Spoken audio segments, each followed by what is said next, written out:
I got problem number 20 for 8-6 video problem. The instructions are use the binomial theorem to expand each binomial.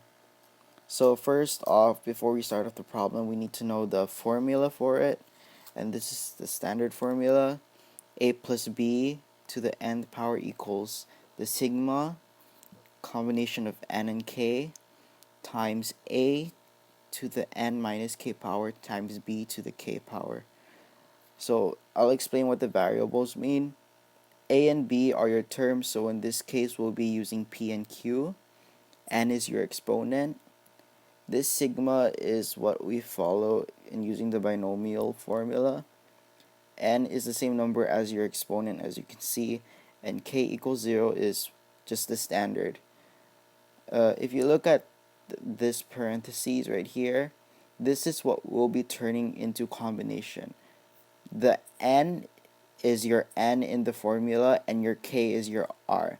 So what it's gonna look like is N combination K. That's what it's basically. Next off, we multiply that by A to the N minus K. So A is just your term, and then again N and K is this, times B to the K power. Okay, so when I first start off the problem, I just set up the original question to match the formula. Next on, I continued the process. You're probably wondering why I got the 1, 2, 3, 4, 5, 6, 7. So let's go look back at how we set it up.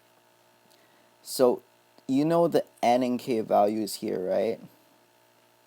The k value is what we start with in the parentheses. So we start with 7, the original exponent, and 0. That's what we're starting with. The top number, which is your other n on top of the sigma, that's our ending number. So we'll be ending with 7 and 7. That's the combination we'll be ending the problem with. So I basically just substituted the values, did any basic math I needed to do, and so let's go to the final part of the problem.